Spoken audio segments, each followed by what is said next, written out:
मतलब कि एक बल्ब है जो कि 100 वॉट का है, मतलब कि ये 100 जूल पर सेकेंड, एक सेकेंड में वो 100 जूल की एनर्जी दे रहा है और बोल रहा है उसमें एक मोनोक्रोमैटिक सोर्स ऑफ लाइट है, मतलब कि वो जो लाइट निकल रही है उसका वेवलेंथ सिर्फ एक है, एक टाइप की लाइट उसमें प्रेजेंस है, जिसका यहाँ पे वेवलेंथ क्या है हमारे पास। Hello students, welcome to smart achievers. आज हम अपने कंसेप्ट बूस्टर की सीरीज जो केमिस्ट्री की चल रही है उसके लेक्चर नंबर 4 पर आ गए हैं। इसके पहले 3 लेक्चर्स आ गए हैं, आप उनको देखिए। उसमें कोई डाउट्स हो तो हमें कमेंट सेक्शन पर बताइए। तो आज के लेक्चर में हम क्या क्या कवर करने वाले हैं आज देखते हैं। सबसे पहले wave nature of electromagnetic radiation cover करेंगे, फिर उसके बाद ब्लैक बॉडी रेडिएशन का कंसेप्ट जो कि बहुत इंपॉर्टेंट है क्लास 11th की केमिस्ट्री में, वो कवर करेंगे। और उसके बाद हम प्लैंक्स क्वांटम थ्योरी देखते हुए इसके बेसिस पे कुछ थोड़े बहुत क्वेश्चन सॉल्व करेंगे। चलिए स्टार्ट करते हैं।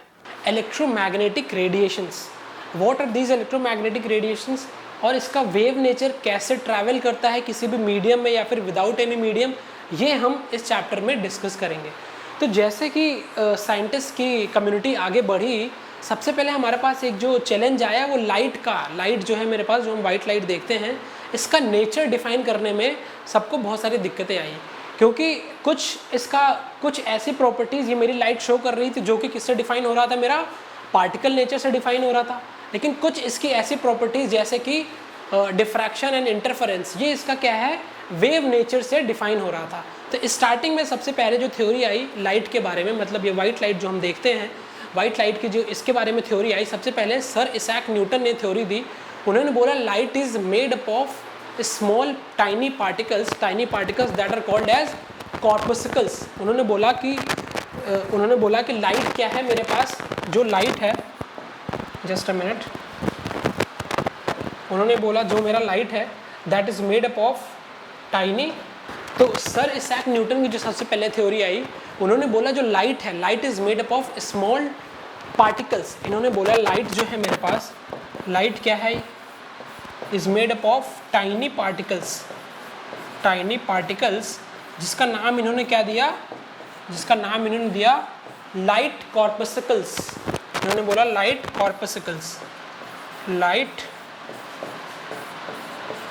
कॉर्पस्कल्स, ओके।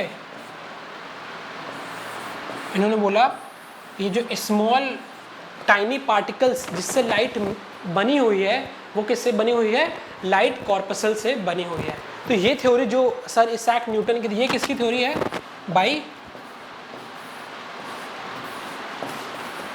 सर आइजैक न्यूटन, ठीक है। सर आइजैक न्यूटन ने जो सबसे पहले थ्योरी दी थी लाइट के बारे में, जो उन्होंने बोला लाइट एक पार्टिकल नेचर है जो स्मॉल टाइनी पार्टिकल से बना है, जो इन्होंने स्मॉल टाइनी पार्टिकल्स के ऊपर क्या बोला, लाइट कॉर्पसल्स। तो ये थ्योरी जो particle theory sir Isaac Newton ने दिया, इन्होंने कुछ प्रॉपर्टीज़ को एक्सप्लेन कर लिया। पहली प्रॉपर्टी क्या थी मेरी, रिफ्लेक्शन।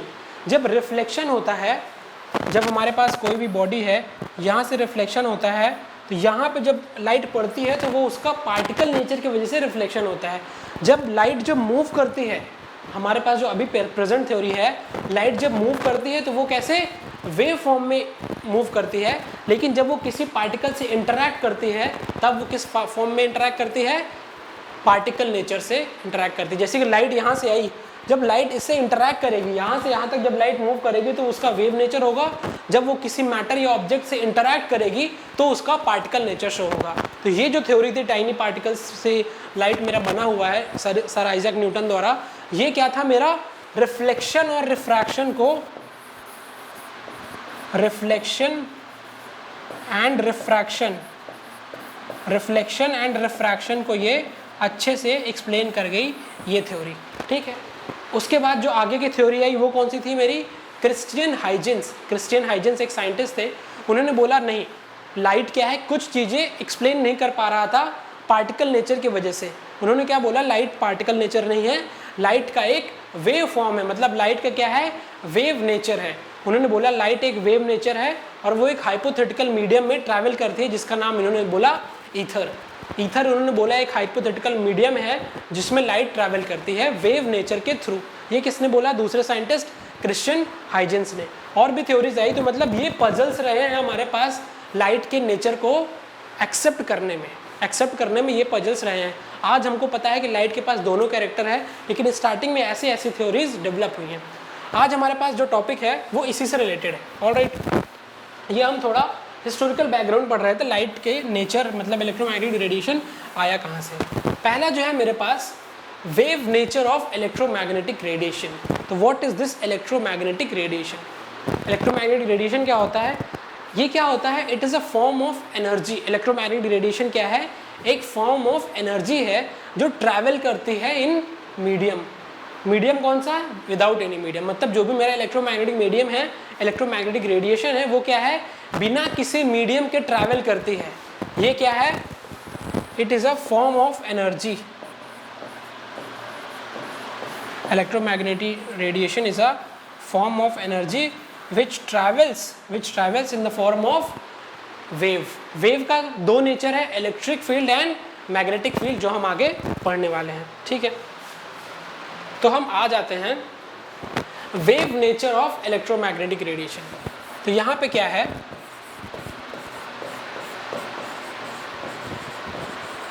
जो मेरे पास इलेक्ट्रोमैग्नेटिक रेडिएशन है, इलेक्ट्रोमैग्नेटिक रेडिएशन क्या है? It is a form of energy, मतलब ये एनर्जी का फॉर्म है जिसका नेचर क्या है?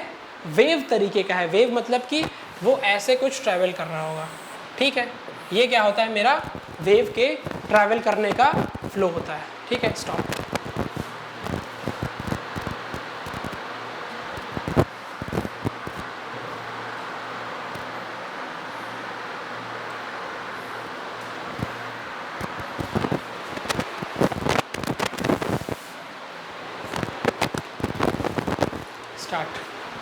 इलेक्ट्रोमैग्नेटिक रेडिएशन ये क्या है? It is a form of energy.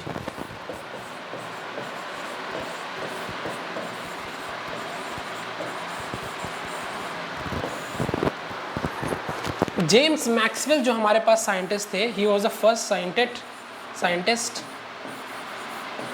James Maxwell. इन्होंने क्या बोला? इन्होंने बोला कि अगर कोई एक चार्ज पार्टिकल एक्सेलरेट करके मूव कर रहा है तो वो क्या होगा?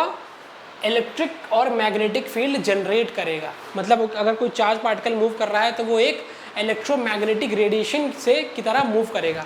ऑलराइट, इसको हम डिफाइन करते हैं। Stop.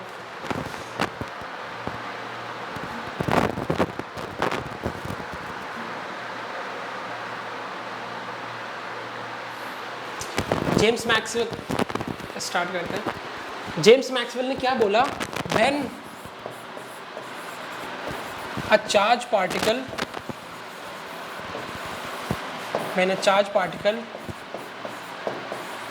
moves and accelerated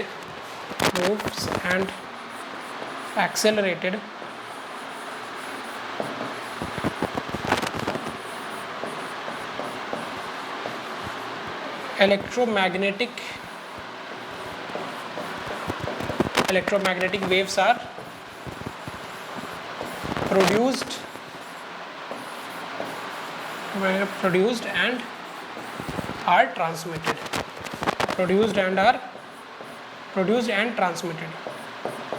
All right, produced and transmitted। ठीक है, इन्होंने बोला कि जब भी कोई एक चार्ज पार्टिकल मूव कर रहा है एक्सेलरेशन में, या फिर नॉर्मली मूव कर रहा है, या फिर एक्सेलरेटेड है, तो फिर वो एक इलेक्ट्रोमैग्नेटिक वेव्स प्रोड्यूस करेगा, और वो इलेक्ट्रोमैग्नेटिक वेव्स साथ ही साथ उस पार्टिकल के मूव करेंगी, आगे बढ़ेंगी। ठीक है, इन्होंने दूसरी बात जो ये बोली कि दीज वेव्स मतलब कि these electromagnetic waves does not require any medium, does not require any medium to travel,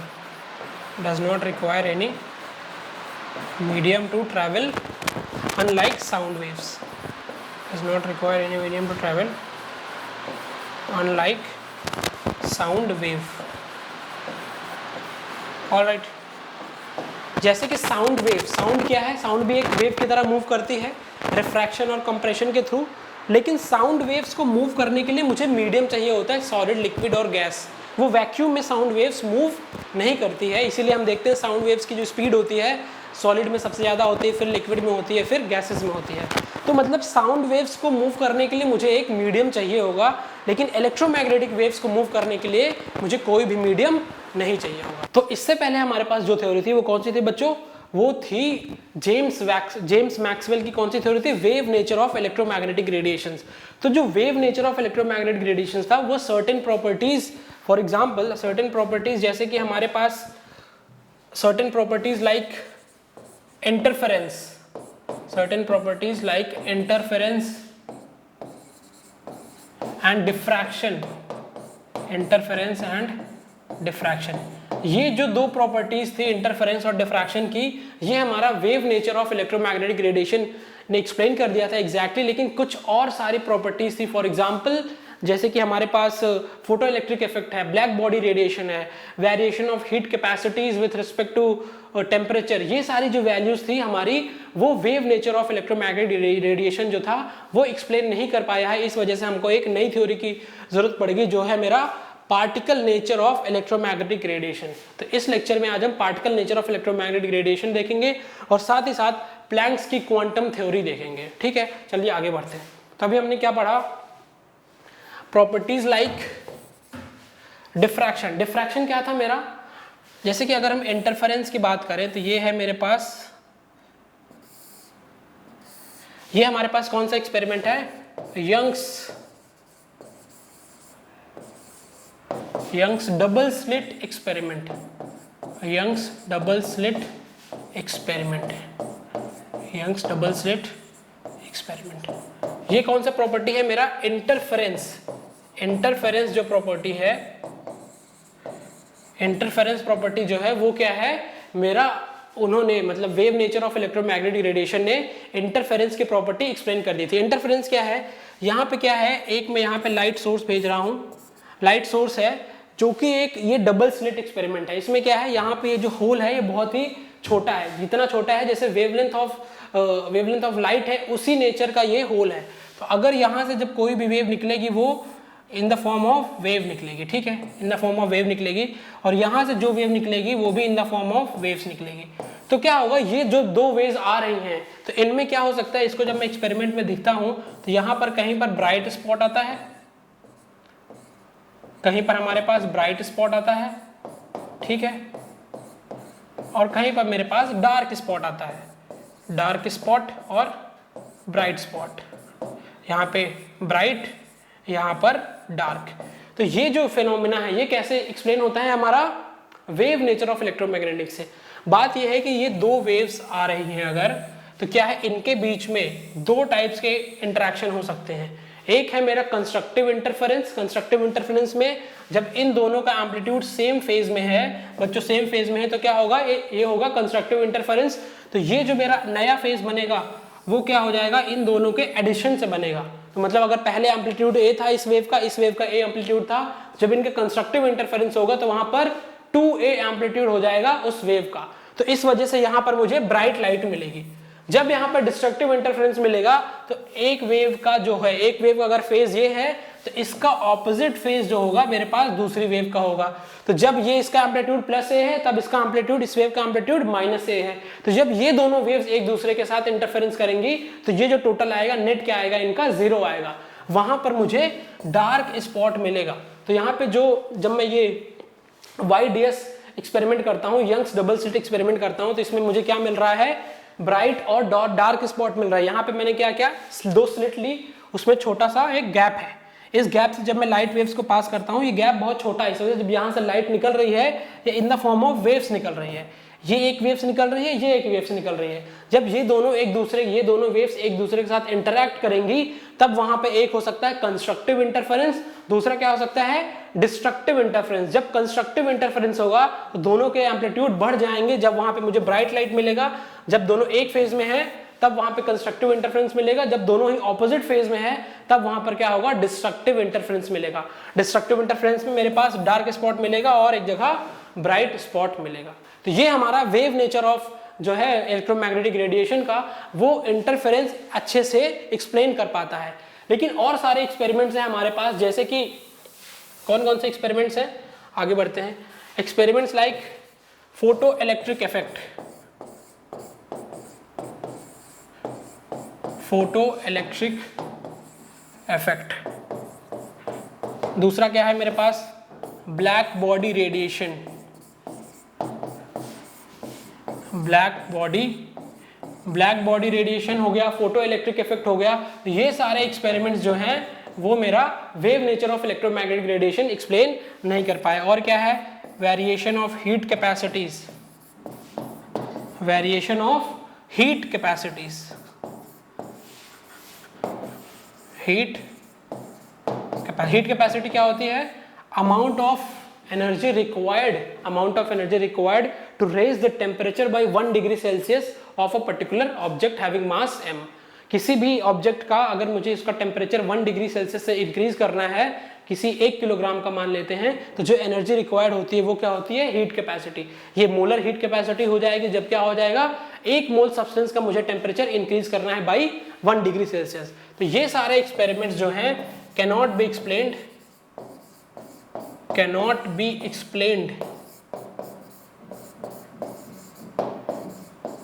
explained by whom? By electromagnetic radiation। Electromagnetic radiation का जो वेव कैरेक्टर है वो ये सारे एक्सपेरिमेंट्स को एक्सप्लेन नहीं कर पाता है। तो आइए हम इसका अलग पार्ट पढ़ते हैं। प्लैंक ने क्या बोला, इससे पहले हम ब्लैक बॉडी रेडिएशन देख लेते हैं, फिर उसके बाद प्लैंक्स की क्वांटम थ्योरी देखते हैं। ब्लैक बॉडी क्या होता है, कोई ऐसी बॉडी जो एक perfect absorber and perfect reflector है। अगर मैं उस पर कुछ अमाउंट की एनर्जी दूंगा, अगर जैसे यहाँ पे मैं कुछ अमाउंट की एनर्जी दे रहा हूँ तो वही सेम अमाउंट की एनर्जी वो रिफ्लेक्ट कर देगा, मतलब रिफ्लेक्ट कर देगा।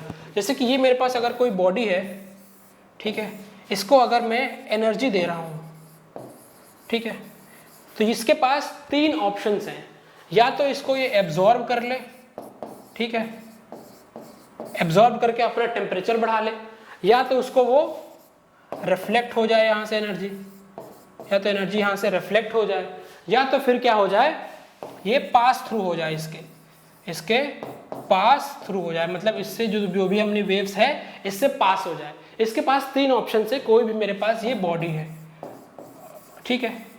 जब अगर ये ब्लैक बॉडी होगी तो रिफ्लेक्शन और पासिंग थ्रू वाला ऑप्शन क्या हो जाएगा, 0 हो जाएगा। मतलब कि अगर ये ब्लैक बॉडी है तो ये पूरी की पूरी एनर्जी एब्जॉर्ब कर लेगी। जब ये पूरी एनर्जी एब्जॉर्ब करी है और ये ब्लैक बॉडी है तो क्या होगा, ये पूरी की पूरी एनर्जी इमिट भी करेगी, पूरी की पूरी एनर्जी इमिट करेगी। जैसे अगर हमारे पास आप एक आयरन का रॉड लीजिए, उसको हीट करिए, आप हीट करेंगे, पहले उसका कलर चेंज हो जाएगा, नॉर्मल से डल रेड हो जाएगा, ठीक है, डल रेड हो जाएगा। जब आप उसको और हीट करेंगे तो किस में चला जाएगा, मतलब रेड कलर, उसका प्योर रेड कलर आने लगेगा। फिर आप उसको और एनर्जी देंगे तो क्या हो जाएगा, वो ब्लू कलर का हो जाएगा। तो ये जो डिफरेंस आ रहा है, मतलब जो कलर चेंज हो रहा है, वो हो रहा है जो बॉडी है उसके टेम्परेचर से। उसके पास जितनी एनर्जी रहेगी वो इसी टाइप की एनर्जी वो इमिट करेगा। जो एनर्जी जो इमिट कर रहा है वही हमें दिख रहा है, तो इसी वजह से उसका कलर चेंज हो रहा है। समझ रहे हो आप? जैसे हमारे पास ये कोई बॉडी है, यहाँ से क्या हुआ, एनर्जी आ रही है, फिर क्या हुआ, ये डिफरेंट टाइप्स की एनर्जी, देखिए यहाँ पे ब्लू है, ग्रीन है, रेड है, येलो है और ये वॉयलेट है, सारे टाइप की एनर्जी ये एमिट कर रहा है ब्लैक बॉडी। मतलब black body is a body that is a perfect absorber as well as perfect emitter. यहाँ पे जो हमारे पास नॉर्मल बॉडी है उसके पास ऑप्शन रहेगा रिफ्लेक्ट और पास थ्रू करने की एनर्जी, ये चीज ब्लैक बॉडी में हो जाएगी मेरी 0। ये कंडीशन वहां पे नहीं रहेगी, ब्लैक बॉडी पूरी एनर्जी एब्जॉर्ब करेगा और हर एक पर्टिकुलर वेवलेंथ की एनर्जी वो एमिट करेगा, ठीक है। तो यहाँ पे हमने जैसे अभी एक्सपेरिमेंट पढ़ा, अगर ये मेरे पास रॉड है, आयरन रॉड है, इसको मैं हीट करूंगा, when iron rod is heated in the furnace it first turn to dull red, ठीक है, redness increases with further increase in temperature. मतलब जैसे मैं टेम्परेचर बढ़ाऊंगा उसका रेड कलर चेंज हो जाएगा। फिर जब मैं उसको और हीट करूंगा तो क्या होगा, इसका रेड से व्हाइट होगा, व्हाइट से फिर वो डायरेक्टली इन द एंड में क्या हो जाएगा, ब्लू कलर का हो जाएगा। मतलब कि जैसे जैसे मैं उसको एनर्जी दे रहा हूं वैसे ही उसका कलर चेंज हो रहा है। कलर चेंज क्यों होता है, हाँ ये हम देखते हैं, ठीक है। The emitted black body radiation has higher frequency at higher temperature. मतलब क्या है, ये कर्व जो मेरे पास आता है ये क्या है, इंटेंसिटी ऑफ लाइट रेडिएशन जो वहां से इमिट हो रही है और उसकी पर्टिकुलर वेवलेंथ। ये कर्व क्या बताता है कि जैसे कि मैं एनर्जी बढ़ाऊंगा, जैसे कि मैं एनर्जी बढ़ाऊंगा, मतलब कि जैसे कि मैं टेम्परेचर इंक्रीज करूंगा उस बॉडी की हीट करने की। जैसे मैं टेम्परेचर इंक्रीज करूंगा तो मेरा जो wavelength lambda of emitted radiation, lambda of emitted radiation, lambda of emitted radiation will decrease, मतलब कि टेम्परेचर जो है, temperature is inversely proportional to lambda है। क्यों हो रहा है? क्योंकि जैसे मैं टेम्परेचर बढ़ाऊंगा, टेम्परेचर बढ़ा के हीट कर रहा हूं तो बॉडी की एनर्जी और ज़्यादा होगी। बॉडी की एनर्जी जैसे जैसे बढ़ेगी वैसे ही वैसे जो इमिट करेगा रेडिएशन उसकी भी एनर्जी बढ़नी चाहिए। हमको पता है जो एनर्जी और लैम्डा का रिलेशन है, ई और lambda is inversely proportional to lambda. इसी वजह से इस कर्व में देखो, जब टेम्परेचर मेरे पास T1 था, जो मेरे पास जो मैक्सिमम जो इंटेंसिटी की जो आ रही थी वेवलेंथ, वो यहाँ पे कुछ 2000 के आसपास है। फिर जब मैं टेम्परेचर बढ़ा देता हूँ, जो मैक्सिमम इंटेंसिटी इमिट कर रही है उसका वेवलेंथ क्या आ रहा है, 2000 से कम हो जा रहा है। ठीक है, इसका मतलब ये है कि जैसे जैसे मैं उसको हीट करूंगा वैसे वैसे जो उससे वेवलेंथ इमिट होगी उसका एनर्जी बढ़ेगा। जैसे जैसे मैं हीट करूंगा मतलब ब्लैक बॉडी का टेम्परेचर बढ़ेगा, वैसे ही वैसे जो एनर्जी वो इमिट कर रहा है वो भी बढ़ेगा। आइए इसके स्टेटमेंट्स देख लेते हैं हम। The emitted black body radiation has higher frequency at higher temperature. जैसा टेम्परेचर बढ़ाऊंगा वैसे ही मेरी क्या बढ़ेगी, फ्रीक्वेंसी भी बढ़ने लगेगी। दूसरा क्या है, this is indicated by colour change from red to blue, क्योंकि रेड की क्या है, वेवलेंथ ज्यादा है तो इसकी एनर्जी कम है, ब्लू की वेवलेंथ कम है तो उसकी एनर्जी ज्यादा है। The ideal body which emits and absorbs radiations of all type is known as black body, ये हम देख चुके हैं। तो ये जो ब्लैक बॉडी थ्योरी है, मतलब जो ब्लैक बॉडी रेडिएशन है, ये एक्सप्लेन नहीं हो पाया था हमारा वेव नेचर से। क्यों एक्सप्लेन नहीं हो रहा है? क्योंकि अगर एनर्जी वेव के फॉर्म में, अगर एनर्जी मेरी कंटिन्यूअस ट्रांसफर हो रही थी, ठीक है, अगर मेरी जैसे ये तुम्हारा ब्लैक बॉडी है, ये बॉडी है, इसको मैं एनर्जी दे रहा हूँ, और अगर ये एनर्जी जो ट्रांसफर हो रही है वो कंटिन्यूअस हो रही है, कंटिन्यूअस मतलब एक चीज हम पढ़ लेते हैं, क्वांटम एंड क्लासिकल।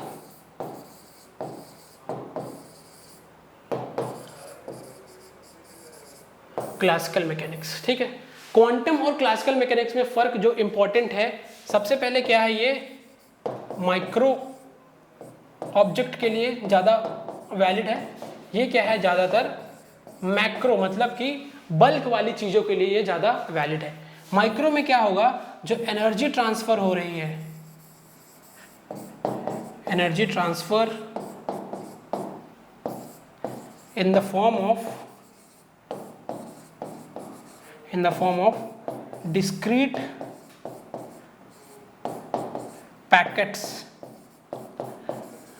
पैकेट्स, यहां पर क्या है, कंटिन्यूअस एनर्जी ट्रांसफर हो रहा है। ऑलराइट, यहां पर कंटिन्यूअस एनर्जी ट्रांसफर हो रहा है। यहां पे क्या फर्क है, जैसे कि अगर मैं किसी वाटर को बॉयल करता हूं, किसी वाटर को अगर मैं बॉयल कर रहा हूं तो उसकी एनर्जी धीरे धीरे कंटिन्यूअसली इंक्रीज करेगी, मतलब उसका टेम्परेचर पहले 1 डिग्री राइज होगा, फिर 1.5, 2, 2.5 सारी वैल्यूज वो लेगा। लेकिन अगर इसी तरीके से अगर मैं किसी भी क्वांटम मैकेनिक्स में अप्लाई करूं, किसी माइक्रोस्कोपिक ऑब्जेक्ट को एनर्जी दूंगा तो इसकी एनर्जी क्या होगी, डिस्क्रीट पैकेट्स के फॉर्म में होगी। जैसे कि अगर उसकी एक एनर्जी E1 है, लोवेस्ट एनर्जी E1 है, तो दूसरी energy n times of E1, मतलब कि इसका इंटीग्रल मल्टीपल रहेगा। एक को एनर्जी ट्रांसफर कर रहा हूं, माइक्रोस्कोपिक ऑब्जेक्ट को एनर्जी ट्रांसफर कर रहा हूं, तो उसकी एनर्जी क्या होगी, डिस्क्रीट फॉर्म में, मतलब कि एक पर्टिकुलर वैल्यू होगी, फिर उसी के मल्टीपल्स के फॉर्म में एनर्जी उसमें जाएगी। जैसे कि अगर यहाँ पे हम देख चुके हैं, फिर से एक बार देखते हैं, जैसे कि यहाँ पे जो एनर्जी लेवल्स रहेगा, जैसे कि यहाँ पे अगर E1 है, ठीक है, फिर उसकी दूसरी एनर्जी E2 आएगा, फिर तीसरी एनर्जी E3 आएगा, चौथा एनर्जी E4 आएगा। मतलब कि देखिए E1 और E2 के बीच में गैप है, मतलब कि अगर कुछ पार्टिकल्स की एनर्जी E1 है तो ऐसे पार्टिकल्स और पार्टिकल्स होंगे उनकी एनर्जी E2 होगी। E1 और E2 एनर्जी के बीच में कोई भी पार्टिकल्स नहीं होंगे, मतलब कि एनर्जी जो इसकी हो रही है, रियलाइज हो रही है, वो क्या है, डिस्क्रीट वैल्यूज के फॉर्म्स में है। इसको हम कहते हैं डिस्क्रीट। जैसे प्लैंक्स क्वांटम थ्योरी क्या है, यही बताता है कि जो भी एनर्जी ट्रांसफर हो रही है वो क्या है, डिस्क्रीट पैकेट्स के फॉर्म में है, मतलब डिस्क्रीट एनर्जी है, मतलब कि वो कंटिन्यूअस एनर्जी। जैसे अगर यहाँ मैं बोलूंगा अगर एनर्जी E1 है, E2 है, E3 है, E4 है, E5 है, मतलब क्या है E1, E2, E3, E4 के बीच में कोई गैप नहीं है, ये एक कंटिन्यूअस एनर्जी ट्रांसफर हो रहा है। लेकिन यहाँ पे क्या है, डिस्क्रीट एनर्जी ट्रांसफर हो रहा है, यहाँ पे कुछ गैप है। ऐसे पार्टिकल्स जिनकी एनर्जी E2 और E1 के बीच में रहेगी वैसे पार्टिकल्स एग्जिस्ट नहीं करेंगे फॉर माइक्रोस्कोपिक ऑब्जेक्ट्स। मतलब कि जो भी एनर्जी ट्रांसफर हो रही है in the form of discrete packets energy transfer हो रही है। इसी वजह से हमारा ये जो कर्व आता है इंटेंसिटी ऐसे आ रही है, मतलब किसी एक पर्टिकुलर वेवलेंथ की एनर्जी बहुत ज़्यादा है, इंटेंसिटी बहुत ज़्यादा है, और कुछ पर्टिकुलर सबके इंटेंसिटी देखिए यहाँ पर कम है। तो इसी वजह से जो एनर्जी ट्रांसफर हो रही है क्योंकि डिस्क्रीट पैकेट्स में फॉर्म हो रही है, इस वजह से यहाँ पार्टिकल्स, इसके पार्टिकल्स ज़्यादा हैं और कम एनर्जी वाले ये इस एनर्जी के, मतलब ये वेवलेंथ के करस्पॉन्डिंग इंटेंसिटी कम है। ठीक है, जैसे कि फिर से चलिए हम कर लेते हैं, एक बार इसको सही से समझ लेते हैं। यहाँ पे देखिए, यहाँ पे एक वेवलेंथ λ1 है, यहाँ पे वेवलेंथ λ2 है। ठीक है, इसका मतलब क्या है, जो भी एनर्जी होगी, मतलब जैसे कि मेरे पास 100 पार्टिकल्स हैं, 100 पार्टिकल्स हैं, यहाँ पे क्या है मेरे पास 50 पार्टिकल्स के पास एनर्जी E λ1 है। ठीक है, 20 पार्टिकल्स के पास एनर्जी E λ2 है, मतलब कि λ1 के करस्पॉन्डिंग एनर्जी और λ2 के करस्पॉन्डिंग एनर्जी, और तुम्हारे पास 10 पार्टिकल्स के पास λ3 है। तो मतलब कि क्या है, एनर्जी λ1, λ2, λ3 ये सारे डिस्क्रीट पैकेट्स में है। नंबर ऑफ पार्टिकल्स जिस करस्पॉन्डिंग एनर्जी के ज्यादा होंगे वहां पर मुझे इंटेंसिटी सबसे ज्यादा मिलेगी। तो मतलब कि कुछ पार्टिकल्स है जिनकी एनर्जी इसके करस्पॉन्डिंग है, इस वजह से इसकी कुछ एनर्जी है। ठीक है, और E1 और E2 अगर इंटीग्रल मतलब डिस्क्रीट एनर्जी पैकेट्स है तो इनके बीच वाली जो वैल्यूज होंगी वो एग्जिस्ट नहीं कर रहे होंगे in the form of quantum mechanics. ठीक है, ये क्लियर है क्वांटम और क्लासिकल में डिफरेंस। आगे बढ़ते हैं हम। अब क्या है, मतलब what Max Planck said that Max Planck's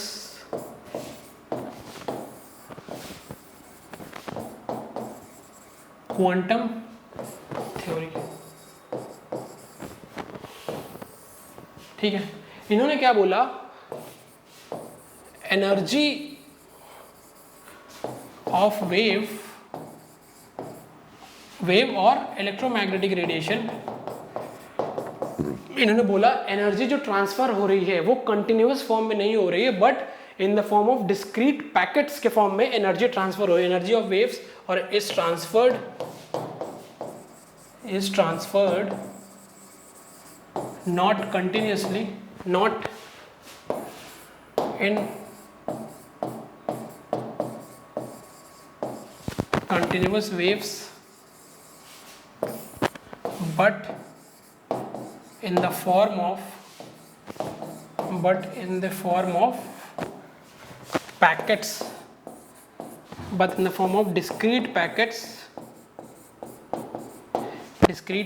called quanta।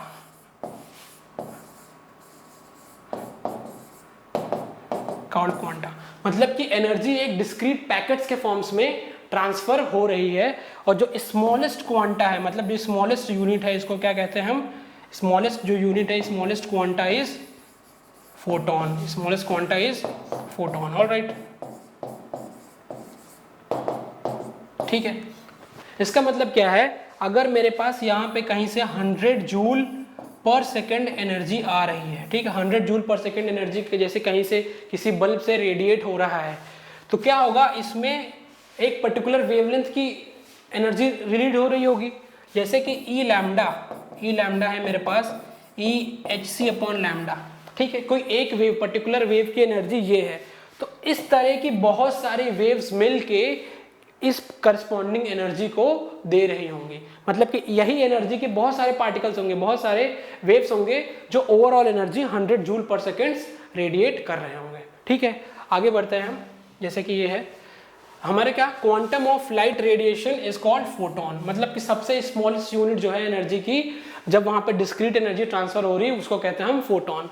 Photon क्या है, source of energy light emits radiation in the form of photon, मतलब कोई भी अगर एनर्जी लाइट इमिट कर रहा है वो किस फॉर्म में इमिट कर रहा होगा, फोटॉन्स के फॉर्म में कर रहा होगा। Energy of photon equals to Ehν, Hc/λ hc into, ये हमने पढ़ लिखा, ये क्या है, वेव नंबर है, ठीक है, पढ़ चुके हैं हम इसको। ये क्या है, वेव लेंथ है, ये क्या है मेरे पास, फ्रीक्वेंसी है, ठीक है। h क्या है यहाँ पर, Planck's constant, c is velocity of light, ये सब हम पढ़ चुके हैं पिछले लेक्चर में। आगे बढ़ते हैं, ठीक है। अब मेरे पास जो भी फोटोन है, फोटोन क्या है, स्मॉलेस्ट क्वांटा, जो एनर्जी अगर किसी लाइट सोर्स से एनर्जी रेडिएट हो रही होगी, उसमें जो स्मॉलेस्ट क्वांटा की एनर्जी होगी, स्मॉलेस्ट डिस्क्रीट पैकेट की एनर्जी होगी, वो क्या होता है, फोटोन। तो कैरेक्टरिस्टिक्स ऑफ फोटोन की बात करें हम, all photons in vacuum travel with same speed as velocity of light, मतलब जो सारे फोटॉन्स है वो क्या हो रहे हैं, वैक्यूम में स्पीड ऑफ लाइट से ट्रैवल करते हैं। उनकी स्पीड चेंज होती है डिफरेंट मीडियम में, लेकिन उनकी फ्रीक्वेंसी चेंज नहीं होती है, ये इंपॉर्टेंट है। फोटॉन्स क्या है मेरे, इलेक्ट्रिकली न्यूट्रल हैं and are not affected by electric and magnetic field. जो यहाँ से एनर्जी किसी भी लाइट सोर्स से जो वेव आ रही है एनर्जी के फॉर्म में, एनर्जी पैकेट्स लेकर, वो इलेक्ट्रिकली न्यूट्रल होता है, तो मतलब मैग्नेटिक फील्ड और इलेक्ट्रिक फील्ड में ये डेविएट नहीं होंगे किसी भी डायरेक्शन में, ठीक है।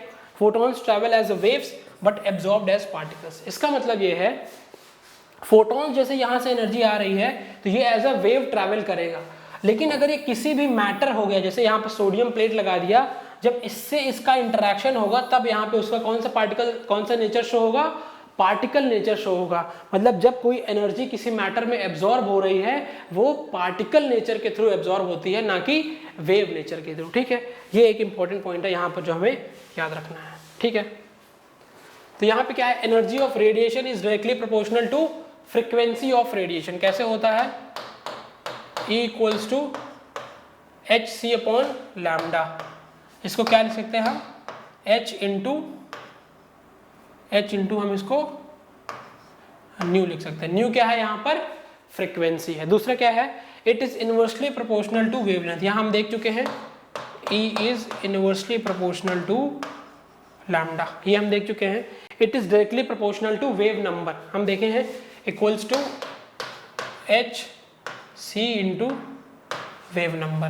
तो एनर्जी जो है मेरा प्रोपोर्शनल टू किसके है, वेव नंबर की। ये सब किसकी बात कर रहे हैं, कैरेक्टरिस्टिक्स ऑफ फोटॉन्स के बारे में बता रहे हैं, उसकी एनर्जी का relation with respect to different parameters of wave से कैसे वेरी कर रहा है, ठीक है। आगे बढ़ते हैं, क्वेश्चन है ये, 100 watt of bulb emits monochromatic light of wavelength 400 nanometer, calculate the number of photons emitted per second, ठीक है।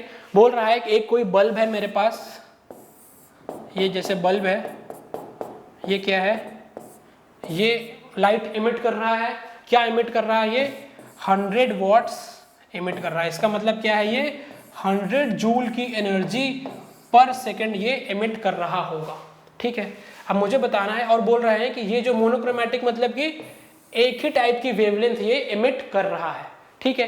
ये मोनोक्रोमैटिक सोर्स ऑफ लाइट है जो एक टाइप की वेवलेंथ इमिट कर रहा है, जिसका वेवलेंथ क्या है मेरे पास, लैम्डा क्या है मेरे पास, 400 नैनोमीटर। ऑल राइट, लैम्डा क्या है बच्चों यहाँ पर, 400 नैनोमीटर। मतलब कि एक बल्ब है जो कि 100 वॉट का है, मतलब कि ये 100 जूल पर सेकंड, एक सेकंड में वो 100 जूल की एनर्जी दे रहा है, और बोल रहा है उसमें एक मोनोक्रोमैटिक सोर्स ऑफ लाइट है, मतलब कि वो जो लाइट निकल रही है उसका वेवलेंथ सिर्फ एक है, एक टाइप की लाइट उसमें प्रेजेंस है, जिसका यहाँ पे वेवलेंथ क्या है हमारे पास, 400 नैनोमीटर। इसमें बताना है कि कितने नंबर ऑफ फोटॉन्स वो इमिट कर रहा होगा। हमने पढ़ा था जब भी कोई एनर्जी ट्रांसफर हो रही है वो in the forms of discrete packets में एनर्जी ट्रांसफर हो रही है, और यहाँ पे एक फोटोन, स्मॉलेस्ट फोटोन की एनर्जी हमने देखा था, एनर्जी ऑफ फोटोन क्या है, h c upon lambda, h c upon lambda. तो क्या है ये, एच क्या है यहाँ पर, 6.6 इंटू 10 की पावर -34 जूल सेकेंड, ये इसकी क्या है, एच की यूनिट है। सी क्या है मेरे पास, स्पीड ऑफ लाइट 3 इंटू 10 की पावर 8 मीटर पर सेकेंड, ये हो गया स्पीड ऑफ लाइट। अपॉन में क्या करना है हमें, लैम्डा करना है। लैम्डा क्या है, 400 इंटू 10 की पावर -9 मीटर्स। ये क्या हो गया, एक फोटोन की एनर्जी आ जाएगा मेरे पास। अब बोल रहा है टोटल एक फोटोन, ये फोटोन मिलके, बहुत सारे फोटॉन्स मिलके मुझे 100 जूल एक सेकंड में एनर्जी दे रहे होंगे, ठीक है। तो जो मेरा 100 जूल होगा, 100 जूल किसके बराबर होगा, अगर इसमें n नंबर ऑफ फोटॉन्स है इनटू एनर्जी ऑफ 1 फोटोन, एक फोटोन की एनर्जी उसको total number of n number of particle से मैं अगर इक्वेट कर दूं, इसमें टोटल आ जाएगा एनर्जी ऑफ एक फोटोन इंटू एन, एन क्या आएगा, वो आ जाएगा मेरा total number of particles emitted in 1 second. ठीक है, इसको आप कैलकुलेट करिएगा, क्या आएगा ये आंसर, बताइए, थोड़ा समय लीजिए। आ गया ये आंसर। ये जो आता है n की वैल्यू आता है 2.01 इंटू 10 की पावर 21 सेकेंड इनवर्स, मतलब 1 सेकेंड में इतने नंबर ऑफ पार्टिकल्स हमारे इमिट हो रहे होंगे। ठीक है, 10 की पावर 20, तो ये आएगा 2.01 इंटू 10 की पावर 20 पार्टिकल्स पर सेकेंड इतने इमिट हो रहे होंगे। ठीक है, यहाँ पे एक क्वेश्चन और है हमारे पास। दूसरा क्वेश्चन क्या है, find the energy of a radiation wavelength of 300 angstrom. ये एनर्जी हमें बताना है। एनर्जी क्या होता है मेरे पास, E equals to h c upon lambda. ठीक है, H है मेरे पास 6.6 इंटू 10 की power -34 joule second into c. Speed of light क्या है, 3 इंटू 10 की power 8 metre second inverse, divided by lambda क्या है मेरे पास 3000 एंगस्ट्रॉम, 3000 इंटू 10 की पावर -10 मीटर्स। ठीक है, तो यहाँ पे एनर्जी की वैल्यू क्या आएगी, कैलकुलेट करके बताइए मुझे। का जो आंसर आएगा 6.625 इंटू 10 की पावर -19 जूल्स। ठीक है, यहाँ तक हमारा वेव नेचर और प्लैंक्स की क्वांटम थ्योरी कंप्लीट हो गई है। नेक्स्ट लेक्चर में हम आपके साथ मिलते हैं। Thank you. और तो हमारी सीरीज कंटिन्यू है, आप हमारे पुराने लेक्चर्स भी यूट्यूब में देख सकते हैं। हमारे 3 लेक्चर्स आ चुके हैं, ये 4था लेक्चर है। और अब हम अपनी फ्रिक्वेंसी बढ़ाएंगे ताकि आपको कोई भी परेशानी ना आए। जैसे आप लोग कमेंट्स कर रहे हैं कि जल्दी जल्दी लेक्चर आने चाहिए, तो उसका भी हम ध्यान रखेंगे। अब हमारे लेक्चर्स कंटिन्यूअस और क्विक वे में, मतलब जल्दी जल्दी हमारे लेक्चर्स आएंगे। Please like the channel and subscribe, share with your friends. Thank you.